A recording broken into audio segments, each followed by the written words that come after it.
Now, please join me in welcoming Mark Krikorian, Executive Director of the Center for Immigration Studies, as he delivers congratulatory remarks.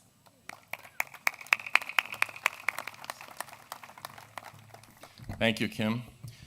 Congratulations, Americans. You've come a long way since you first got here. Whether you came here by foot or by bus, on a ship or an airplane, you arrived here as strangers. Many of you didn't know the language. Some of you didn't have any friends or family here. And all of you were at least a little bit nervous about starting a new life in a new country.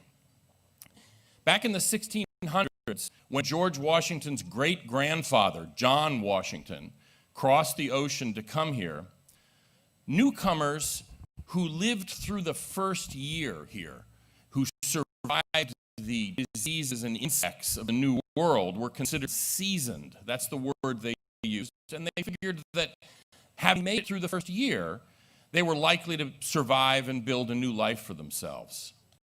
Now, dangerous disease isn't the problem it once was here, though Lord knows the bugs are bad enough.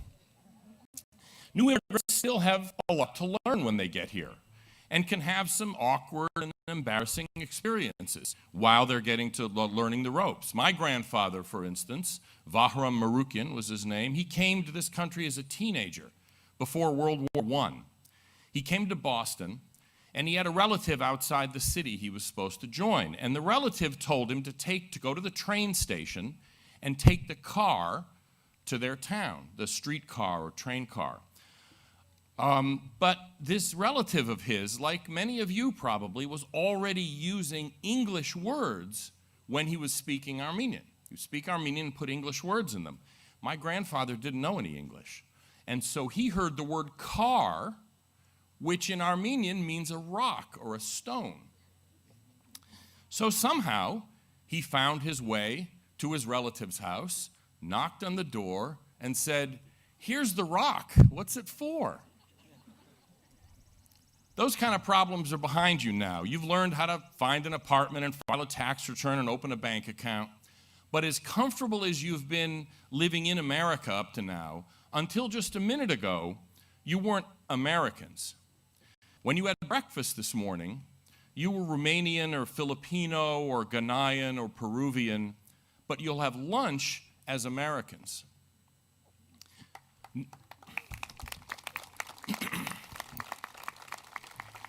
Not many countries in the world allow that sort of thing. After all, an Irishman can't move to China and become Chinese. A Mexican can't become a Nigerian. And yet each of you, from whatever country, has now become an American as good as any other. This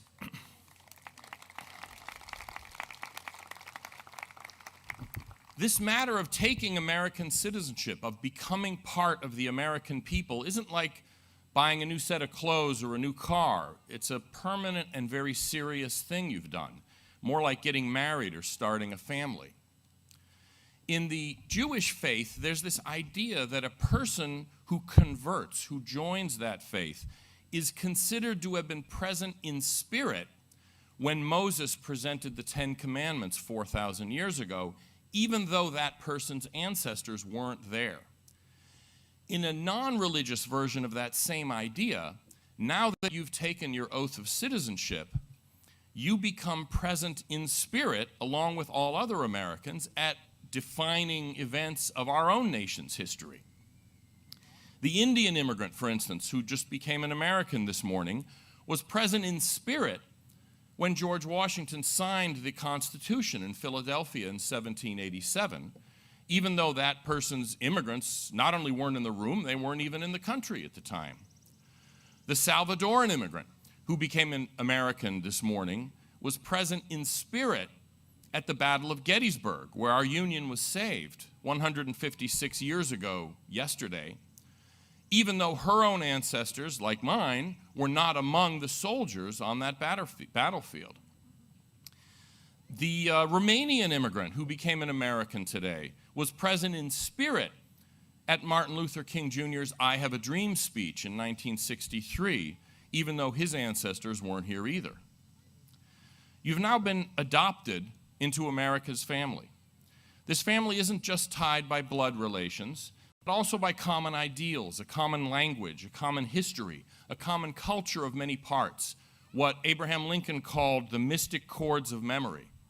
This history is now your history as well. We welcome you as our newest countrymen. We entrust part of our nation's future to you. We ask only that you love America, cherish America, honor her, protect her, embrace her, salute her, hold her dear. God bless you. God bless America.